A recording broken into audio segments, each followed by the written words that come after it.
ভাই রে ভাই, বাংলাদেশের ফুটবলে প্লেয়ার আসুক না আসুক, গোল আসুক না আসুক, আশ্বাস কিন্তু ঠিকই আসে। আমাদের ক্রীড়া প্রতিমন্ত্রী আমিনুল হক সাহেব যমুনা টিভিকে একটা ইন্টারভিউ দিয়েছেন। সেখানে তিনি যা বলেছেন তাতে মনে হচ্ছে আমরা হয়তো কাল পরশুই পেপ গার্দিওলা বা কার্লো আনচেলত্তিকে ডাগআউটে দেখে ফেলবো। তিনি বলেছেন তাবিথ আলের সাথে তার ফোনে কথা হয়েছে, দু একদিনের মধ্যেই নাকি বেস্ট পসিবল কোচ নিয়োগ দেওয়া হবে। বেস্ট পসিবল মানে বোঝেন তো, মানে যারা নিচে আর নামার জায়গা নেই, নাকি যিনি আকাশ থেকে সরাসরি বাফুফে ভবনে ল্যান্ড করবেন। আজ আমরা এই আশ্বাসের ময়নাতদন্ত করব। প্রতিমন্ত্রী সাহেব একটা দারুণ কথা বলেছেন, দেশের মানুষের প্রত্যাশাকে প্রাধান্য দেওয়া হবে। এখন কথা হলো, দেশের মানুষের প্রত্যাশা তো অনেক। কেউ চায় ব্রাজিলকে হারিয়ে দিই, কেউ চায় বিশ্বকাপে সরাসরি খেলি, কিন্তু বাস্তবতায় আমাদের র্যাঙ্কিং কোথায় সেটা তো কারোই অজানা না। বর্তমানে ফুটবল প্রেমীদের মুখে দুইটা নাম ঘুরছে। এক, ওয়েলসের সাবেক বস ক্রিস কোলম্যান, যিনি বেলদের নিয়ে ইউরো কাপ পেয়েছিলেন, আর দুই, বার্নস্টক।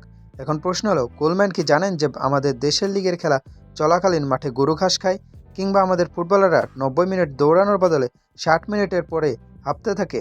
সমর্থকদের এই বিশাল প্রত্যাশার মাঠের এই করুণ অবস্থার মাঝে সেতুবন্ধন কে করবে, সেটাই এখন দেখার বিষয়। মন্ত্রী সাহেব বলেছেন দু একদিনের মধ্যে সিদ্ধান্ত। এই দু একদিন শব্দটা আমাদের দেশের ফুটবল প্রশাসনে খুবই খতরনাক। কখনো কখনো এই দু একদিন 2-1 বছর গিয়েও ঠেকে। এর আগে কতজন আসলেন আর গেলেন, ডাচ কোচ আসলেন, ইংলিশ আসলেন, এমনকি জেমি ডেকে তো প্রায় আমাদের দেশের জামাই বানিয়ে ফেলাই ছিল। তারপর ক্যাবরেরার কথা আর কি বলবো ভাই, শেষ পর্যন্ত রেজাল্ট কি? ওই একই সাব চ্যাম্পিয়নশিপে সেমিফাইনাল থেকে বিদায়, অথবা গোল খাওয়ার রেকর্ড করা।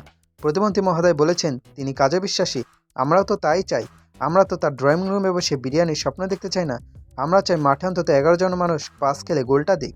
তাবিথ আল বাফুফেতে নতুন হাওয়া আনার চেষ্টা করেছেন, এটা মানতেই হবে। আর সাথে যখন সাবেক ফুটবলার আমিনুল হক সাহেব ক্রীড়া প্রতিমন্ত্রীর দায়িত্বে, তখন আশা করাটা অন্যায় কিছু না। কিন্তু সমস্যা হলো, আপনি যদি ফেরারি গাড়ির ইঞ্জিন এনে ভাঙা রিক্সায় ফিট করেন, সেই রিক্সা কি ফেরারি হবে?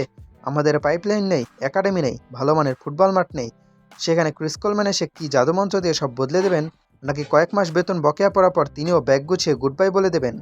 আশ্বাস দেওয়া সহজ, কিন্তু কোলম্যান বা স্টকের মতো হেভিওয়েট কোচদের ধরে রাখার মতো প্রফেশনালিজম কি আমাদের আছে? প্রতিমন্ত্রী সাহেবকে একটা কথা বিনয়ের সাথে বলতে চাই, আমরা কথাই না কাজে বিশ্বাসী।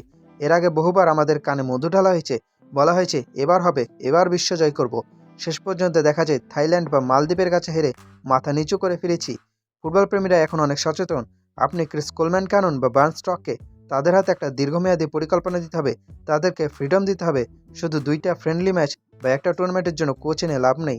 আমাদের দরকার এমন একজন যিনি আমাদের প্লেয়ারদের ফুটবলার হিসেবে নতুন করে জন্ম দেবেন। তো শেষমেশ কথা একটাই, অপেক্ষার ফল নাকি মিষ্টি হয়, কিন্তু আমাদের ফুটবলের ক্ষেত্রে অপেক্ষা করতে করতে আমাদের দাঁত পড়ে যাওয়ার অবস্থা। এখন দেখা যাক 2-1 দিনের মধ্যে সত্যি কোনো ধামাকা আসে নাকি আবারও সেই তদন্ত চলছে, প্রক্রিয়া চলছে টাইপ কিছু শুনি। আপনাদের কি মনে হয় ক্রিস কোলম্যান কি আসলে বাংলাদেশের ডাগতে দাঁড়াবেন, নাকি এটা কেবলই মিডিয়া গরম করার খবর?